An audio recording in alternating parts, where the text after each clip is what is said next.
आपने जो सच्ची श्रद्धांजलि 25 तारीख के इस दुर्घटना में आपने उन बच्चों को दी, वही कारण रहा कि वहाँ कई नेता वहाँ गए, उनकी मदद भी हुई।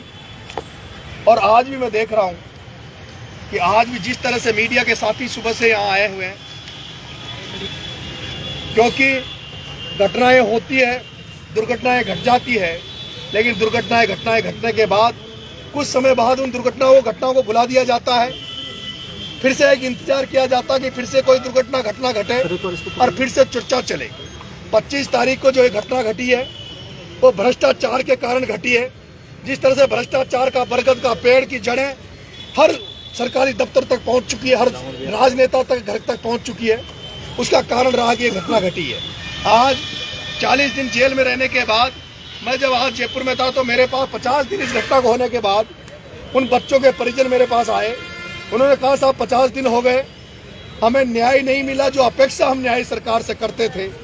हम लोग जो माननीय वसुंधरा पूर्व मुख्यमंत्री थी झालावाड़ की, उनके क्षेत्र से होते हैं। हम लोग ओम बिरला जी जो स्पीकर हैं उनके एरिया से, जो हड़ौती से आते हैं। हम लोग शिक्षा मंत्री मदन दिलावर जी के क्षेत्र से आते हैं।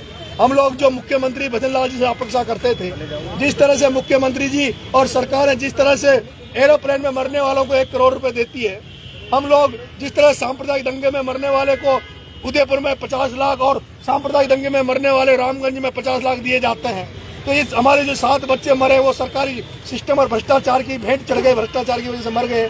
लेकिन अगर हमें न्याय मिला, न्याय दिया, सरकार ने कुछ दिया तो हमें दिया 5 लाख की एफडी और 5 लाख कुछ, और ये बकरियां दी है। ये बकरियां मैं आपके सामने लाया हूँ, वहीं से लाया हूँ, उन्हीं गाँव से लाया हूँ। इनको कहा भाई आप बकरी लेके आओ। इन बकरियों को जो और जैसी घटना हो जाती है वहाँ संविदा में नौकरियां दी जाती है, पैसा दिया जाता है, लेकिन ये माननीय वसुंधरा राजे जी जो पूर्व मुख्यमंत्री थी, 10 बार से सांसद है, उनके क्षेत्र में इतनी दुखद घटना हुई और वहाँ दिया गया रोजगार के नाम पर, उनको मजबूत करने के नाम पर, उन भील समाज के, दलित समाज के, लोधा समाज के बच्चों के नाम के, उनके परिजनों को दिया गया 5 बकरियां और 1 बकरा दिया गया। 5 बकरियां 1 बकरा दिया, जिसमें से भी एक जने को तो 5 बकरियां दी, उसमें से दूसरे दिन 1 बकरी मर गई। मैंने आज पूछा बकरी को मामला कहाँ से उठा। मैंने आज जब इनसे पूछा कि भाई आपके उनके बच्चों के माता क्यों नहीं आई, बच्चे क्यों नहीं आए, तो बच्चों के उन्होंने परिजनों ने कहा कि साहब हमें जो सरकार ने 5 बकरियां दी है, हमारे घर में खेती बाड़ी नहीं है, धंधा पानी नहीं है, हमारे तो कच्चे झोंपड़े हैं, हमें जो 5 बकरियां दी है, हमारी पत्नी, हमारी जो महिलाएं हैं वो उन बकरियों को चरा रही है। उनको डर है कहीं बकरी इधर आ जाते और उन बकरियों को कोई चुरा ले जाता। ये लोग ऐसी जगह है, ये वो लोग हैं, ऐसी जगह है जो ये भी नहीं जानते थे कि सरकारी को इस तरह की घटना में 1 रुपया भी मिलता है। लेकिन जब नरेश मीणा ने जाके वहाँ कहा कि इन बच्चों को, इन परिजनों को 1-1 करोड़ रुपए मिलना चाहिए, तो उसके बाद इनमें कुछ चेतना आई, जागृति आई। उसके बाद ये लोग आए, यहाँ पे धरने पे बैठे हैं। धरने पे इनको संवेदनाओं के लिए, इनको श्रद्धांजलि के लिए, इनके न्याय के लिए हम लोग बैठे हैं। मेरी मांग है सरकार से, इन बच्चों के परिजनों को 1-1 करोड़ रुपए दिए जाए। मेरी मांग है सरकार से इस पूरे मामले की न्यायिक जांच हो, ताकि न्यायिक जांच के कारण पूरे बेल्ट जो है 12 और झालावाड़ का जो बैकवर्ड बेल्ट है, उसके स्कूलों के हालात, वहाँ के चिकित्सा के हालात सरकार के सामने आ सके। इसलिए मेरी न्यायिक मांग है। मेरी मांग है सरकार से, जो भी दोषी है, वो मास्टर दोषी नहीं थे, उन निर्दोष मास्टर को क्या दोष जो 2-3 साल पहले वहाँ लगे होंगे। स्कूल कोई 2-3 साल पहले थोड़ी बना है। स्कूल तो अभी बीजेपी की सरकार में भी मुझे नहीं लगता बना होगा। स्कूल तो पता नहीं कब बना है, कौन सी सरकार में बना है। लेकिन ये जो सरकारें आती है, बदल जाती है, चाहती है बदल जाती है, लेकिन ये जो सिस्टम है, भ्रष्ट सिस्टम है, ये नहीं बदलता। इसीलिए आज यहाँ बैठे हैं, उन बच्चों को न्याय दिलाने के लिए बैठा हूँ और उनको ये भ्रष्टाचार के खिलाफ लड़ाई लड़ रहा हूँ। आह्वान कर रहा हूँ मीडिया साथियों का, जिस तरह से आपने इस मुद्दे को उठाए रखा, जिस तरह से इस मुद्दे को बनाया, आपका अगर सहयोग रहा, इन बच्चों की संवेदनाएं, आपकी संवेदनाएं इनके साथ रही, श्रद्धांजलि सच्ची रही, मुझे विश्वास रहा आपकी वजह से। जब मैं आया तो यहाँ ताला लग रहा था। इस शहीद स्मारक पर सबके धरने प्रदर्शन होते हैं, लेकिन नरेश मीणा धरना प्रदर्शन देने आया तो यहाँ ताला लग रहा था। मैंने पूछा भाई ये ताला क्यों लग रहा है, किसी ने पूछा कि जैसे इनको पता लगा आप आ रहे हो ताला लगा दिया गया है। लेकिन मैं आप मीडिया साथियों का धन्यवाद दूंगा, जिस तरह से मीडिया साथियों ने उस ताले को, इस अत्याचारी सरकार को बताया।